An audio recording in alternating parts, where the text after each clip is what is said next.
day. It happens only once a year, but it's never any less stressful. This year, when they crunched each cultural index from those I gleaned over the past 12 months, I thankfully came up well within accepted parameters. 20% Caucasoid, 18% Afric, 20% Pan-Asian, 19% Meso-Latino, 23% other. Sometimes it's hard to know. A person's index is considered private, so we can only go by visible traits which are no longer as obvious as they had been in past generations. When Scythe's numbers become lopsided, they are disciplined by the high blade and are assigned their gleanings for the next year rather than being allowed to choose for themselves. It's a sign of shame. The index is supposed to keep the world free from cultural and genetic bias, but aren't there underlying factors that we can't escape? For instance, who decided that the first number of one's genetic index would be Caucasoid? From the Gleaning Journal of H.S. Curie. Chapter 4, Learner's Permit to Kill. Forget what you think about scythes. Leave behind your preconceived notions. Your education begins today. Citra could not believe she was actually going through with this. What secret, self-destructive part of herself had asserted its will over her? What had possessed her to accept the apprenticeship? Now there was no backing out. Yesterday, on the third day of the new year, Scythe Faraday had come to her apartment and had given a year's immunity to her father and brother. He added several months to her mother's, so their immunity would all expire at the same time. Of course, if Citra were chosen to be a full Scythe, their immunity would become permanent. Her parents were tearful when she left. Citra wondered whether they were tears of joy, sorrow, or relief. Perhaps a combination of all three. "We know you'll do great things in the world," her father had said, and she wondered about bringing death and how that could be considered great. "Do not be so arrogant as to think you have a license to glean. The license is mine and mine alone. At most you have, shall we say, a learner's permit. I will, however, require at least one of you to be present at each of my gleanings. If I ask you to assist, you will." Citra unceremoniously withdrew from school and said goodbye to friends in awkward little conversations. "It's not like I won't be around, I just won't be at school anymore." But who was she kidding? Accepting this apprenticeship put her on the outside of an impenetrable wall. It was both demoralizing yet heartening to know that life would go on without her. And it occurred to her that being a scythe was just like being of the living dead. In the world, but apart from it. Just a witness to the comings and goings of others. We are above the law, but that does not mean we live in defiance of it. Our position demands a level of morality beyond the rule of law. We must strive for incorruptibility and must access our motives on a daily basis. While she did not wear a ring, Citra was given an armband to identify her as a scythe's apprentice. Rowan had one too, bright green bands bearing the curved blade of a farmer's scythe above an unblinking eye, the double symbol of the scythehood. That symbol would become a tattoo on the arm of the chosen apprentice. Not that anyone would ever see the tattoo, for scythes were never seen in public without their robes. Citra had to tell herself that that was an out. She could fail to perform. She could be a lousy apprentice. She could sabotage herself so completely that Honorable Scythe Faraday would be forced to choose Rowan and return her to her family at the end of the year. The problem was that Citra was very bad at doing things half-assed. It would be much harder for her to fail than to succeed. I will not tolerate any romantic notions between the two of you, so banish the thought from your mind now. Citra had looked over at Rowan when the scythe said that, and Rowan had shrugged. Not a problem, he said, which irritated Citra. At the very least, he could have voiced some minor disappointment. Yeah, Citra said, no hope of that, with or without the rule. Rowan just grinned at that, which made her even more annoyed. You shall study history, the great philosophers, the sciences. You will come to understand the nature of life and what it means to be human before you are permanently charged with the taking of life. You will also study all forms of killcraft and become experts. Like Citra, Rowan found himself unsettled by his decision to take this on, but he was not going to show it, especially not to Citra. And in spite of the blasé attitude he showed her, he was in fact attracted to her. But he knew, even before the scythe forbade them, that such a pursuit could not end well. They were adversaries, after all. Like Citra, Rowan had stood beside Scythe Faraday as the man held out his ring to each member of his family, offering them immunity.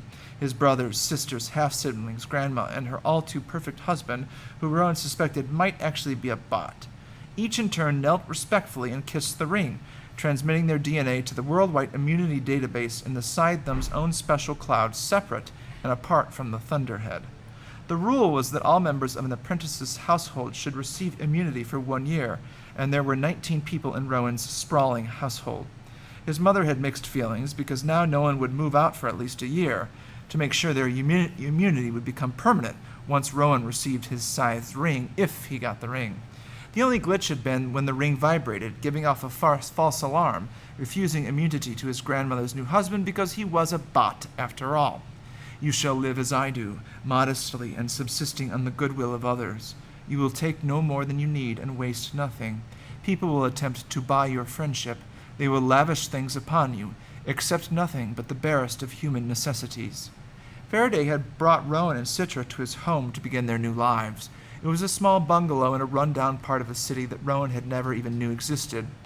People playing at poverty, he had told them, because no one was impoverished enough anymore. Austerity was a choice, for there were always those who shunned the plenty of the post-mortal world. Faraday's home was Spartan, little decoration, unimpressive furniture. Rowan's room had space for only a bed and a small dresser. Citra at least had a window, but the view was of a brick wall. I will not tolerate childish pastimes or vapid communications with friends. Commitment to this life means leaving behind your own life as fully as possible. When, a year from now, I choose between you, the unchosen one can return to his or her former life easily enough, but for now, consider that life is part of your past.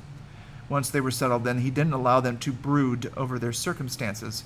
As soon as Rowan had unpacked his bags, the Scythe announced that they were going to the market. To glean? Rowan asked, more than a little sick at the prospect.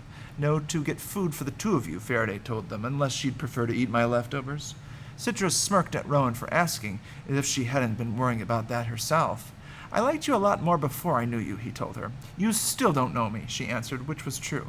Then she sighed, and for the first time since that night at the opera, she offered up something more than attitude. We're being forced to live together and forced to compete at something neither of us wants to compete over. I know it's not your fault, but it doesn't exactly put us in a friendly place. I know, Rowan admitted. After all, Citra didn't own all the tension between them, but that still doesn't mean we can't have each other's backs. She didn't answer him. He didn't expect her to. It was just a seed he wanted to plant. Over the past 2 months, he had learned that no one had his back anymore. Perhaps no one ever did. His friends had pulled away. He was a footnote in his own family. There was only one person now who shared his plight. That was Citra. If they couldn't find a way to trust each other, then what did they have beyond a learner's permit to kill? The greatest achievement of the human race was not conquering death, it was ending government. Back in the old days when the world's digital network was called the cloud, people thought giving too much power to an artificial intelligence would be a very bad idea. Cautionary tales abounded in every form of media. The machines were always the enemy. But then the cloud evolved into the thunderhead, sparking with consciousness, or at least a remarkable facsimile. In stark contrast to people's fears, the thunderhead did not seize power. Instead, it was people who came to realize that it was far better suited to run things than politicians. In those days before the thunderhead, human arrogance, self-interest, and endless infighting determined the rule of law.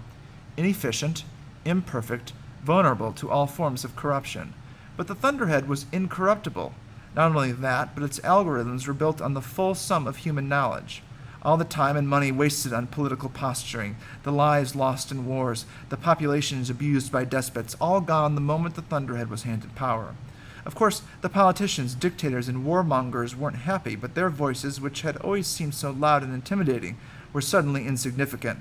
The emperor not only had no clothes, turns out he had no testicles either.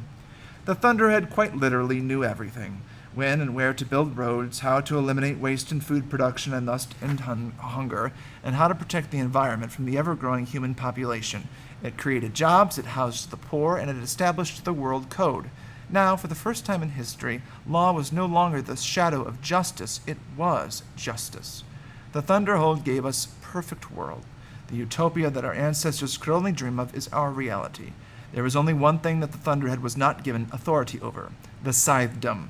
When it was decided that people needed to die in order to ease the tide of population growth, it was also decided that this must be the responsibility of humans. Bridge repair and urban planning could be handled by the Thunderhead, but taking a life was an act of conscience and consciousness. Since it could not be proven that the Thunderhead had either, the Scythedom was born. I do not regret the decision, but I often wonder if the Thunderhead would have done a better job. From the Gleaning Journal of H.S. Curie.